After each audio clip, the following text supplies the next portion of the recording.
Good afternoon, Shane. I'm Kevin Gamley with the NAFCD. This is Shane Richmond, our current president of the NAFCD. Welcome. Hey, Kevin. Great to be here with you. Thank you. Very good. We are back, Shane, for post Q3 update coming from NAFCD. Last time we spoke, it was June. So obviously a lot has occurred. So we'll jump in that in a minute.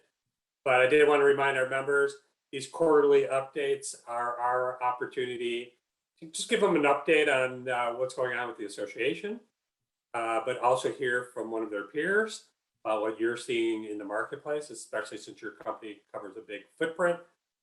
People find it very valuable to hear from other members to see what they're seeing and kind of what's going on, to see if things are coming their way. So with that, looking at what's going on directly from NAFCD, obviously all of our focus right now is on our upcoming annual convention, November 2nd to the 4th in Dallas. So I'm very pleased to report that we are going to have a great event coming up here. Member response has been very positive. Of course, we've got a heavy emphasis on the health and safety of our attendees. So we've got a number of policies and protocols in place, including a mask mandate and some social distancing. We're moving some of our events outdoors, everything we can do to make our attendees as safe as possible during the event. And, we've got 700 plus individuals already registered, so that's great. We've got over 80 of our manufacturer members that have secured a tabletop booth. So we'll have a great group of suppliers there supporting the event as well.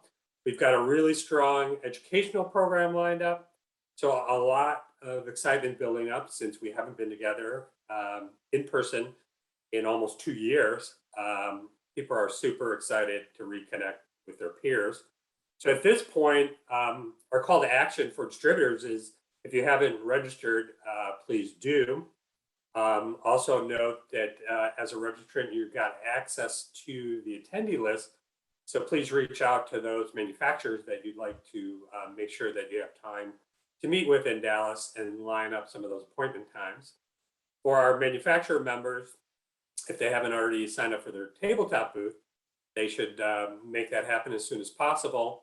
And likewise, they should be monitoring the attendee list as more and more distributors register each week, and be reaching out to those distributors to make sure there's an opportunity in their schedule to meet with those suppliers. Shane, what are you looking forward to? Are you excited about Dallas?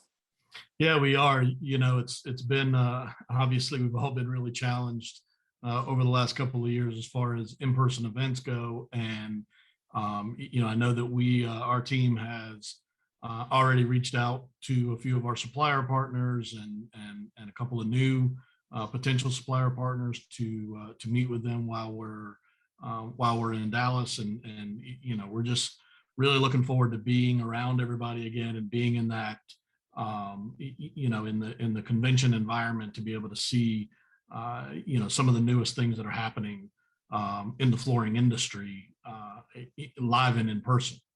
Sure. Yeah, I mean, we have nearly 30 first-time exhibitors, and our phone continues to ring with suppliers that are hearing about the event, talking to distributors and realizing that they should probably be there. So there will be some great new things for our distributors to take a look at. Yeah, we're definitely looking forward to it. Our team is excited to get there and obviously take advantage of the education program that we have going on, and just have a great opportunity to be around our peers again. Sure. So now that we're into the fourth quarter of the year, tell me about business conditions right now. Yeah. So it's certainly been a challenging summer with the continued supply chain disruptions going on, the problems with continued problems with import products and manufacturers just suffering from raw material challenges. But fortunately during the summer, the industry was strong. The marketplace was strong, sales were good, strong across our business, and by all accounts, across most of the geography around the country. And we think that that's was driven primarily by the residential renovation business. Obviously, there's a pretty strong residential new construction business out there, but the commercial sector has also continued its recovery. It's probably recovering at a bit slower pace than the residential side is, but overall the business was strong throughout the summer. Probably if there was a topic other than supply side disruptions throughout the last several months, it's been price increases. Price increases continue to impact the industry, mostly being driven by freight and the ability just to get material down to the flooring dealer level, with the challenges across the country. But we're in, as best I can tell, we're in unprecedented times for price increases. Right. So as you start planning for 2022, are you basing your plans on the assumption that the supply chain challenges are not going to get better anytime soon? Yeah,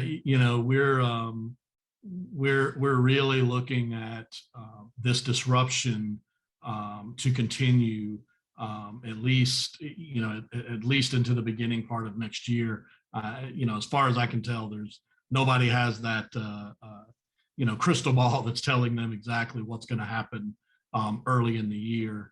We know that container shipments continue to be challenged. Even once they get into the port and they're able to get unloaded, just the simple fact of getting them loaded onto trucks and getting them where they're supposed to be going is right. Extremely challenging right now with the shortages, with the personnel shortages in the transportation industry. So on top of between that and the challenge, the raw material shortages that many of the adhesive and sundry manufacturers are facing, we think that's going to continue by everything that that we're hearing.